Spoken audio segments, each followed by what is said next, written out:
اللہ نے مومنوں پر یقیناً احسان کیا ہے کہ ان میں انہی میں سے ایک پیغمبر بھیجے جو ان کو اللہ کی آیتیں پڑھ پڑھ کر سناتے اور ان کو پاک کرتے اور انہیں کتاب و حکمت کی تعلیم دیتے ہیں، اور پہلے تو یہ لوگ کھلی گمراہی میں تھے۔ بھلا یہ کیا بات ہے کہ جب احد کے دن کفار کے ہاتھ سے تم پر مصیبت واقع ہوئی، حالانکہ جنگ بدر میں اس سے دگنی مصیبت تمہارے ہاتھ سے ان پر پڑ چکی ہے، تو تم کہنے لگے کہ یہ آفت ہم پر کہاں سے آ پڑی؟ کہہ دو کہ یہ تمہاری ہی شامت اعمال ہے کہ تم نے پیغمبر کے حکم کے خلاف کیا، بے شک اللہ ہر چیز پر قادر ہے۔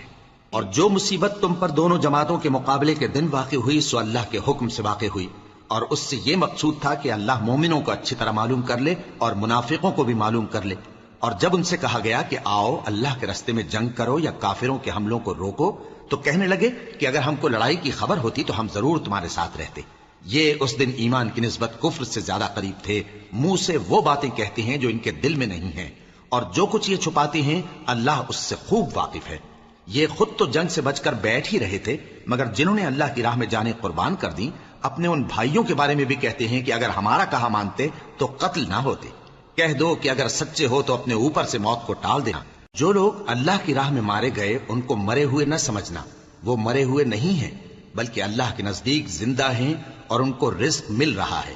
جو کچھ اللہ نے ان کو اپنے فضل سے بخش رکھا ہے اس میں خوش ہیں، اور جو لوگ ان کے پیچھے رہ گئے اور شہید ہو کر ان میں شامل نہیں ہو سکے ان کی نسبت خوشیاں منا رہے ہیں کہ قیامت کے دن ان کو بھی نہ کچھ خوف ہوگا اور نہ وہ غمناک ہوں گے، اور اللہ کے انعامات اور فضل سے خوش ہو رہے ہیں، اور اس سے کہ اللہ مومنوں کا اجر ضائع نہیں کرتا جنہوں نے باوجود زخم کھانے کے اللہ اور رسول کے حکم کو قبول کیا۔ جو لوگ ان میں نیکوکار اور پرہیزگار ہیں ان کے لیے بڑا ثواب ہے۔ جب ان سے لوگوں نے آ کر بیان کیا کہ کفار نے تمہارے مقابلے کے لیے لشکر کثیر جمع کیا ہے تو ان سے ڈرو،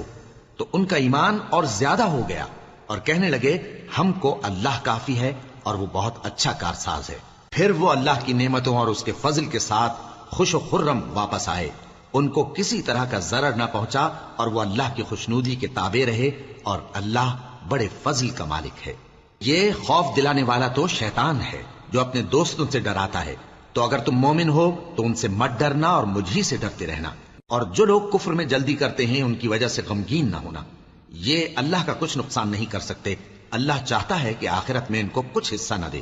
اور ان کے لیے بڑا عذاب تیار ہے۔ جن لوگوں نے ایمان کے بدلے کفر خریدا وہ اللہ کا کچھ نہیں بگاڑ سکتے، اور ان کو دکھ دینے والا عذاب ہوگا۔ اور کافر لوگ یہ نہ خیال کریں کہ ہم جو ان کو مہلت دیے جاتے ہیں تو یہ ان کے حق میں اچھا ہے، نہیں، بلکہ ہم ان کو اس لیے مہلت دیتے ہیں کہ اور گناہ کر لیں، آخر کار ان کو ذلیل کرنے والا عذاب ہوگا۔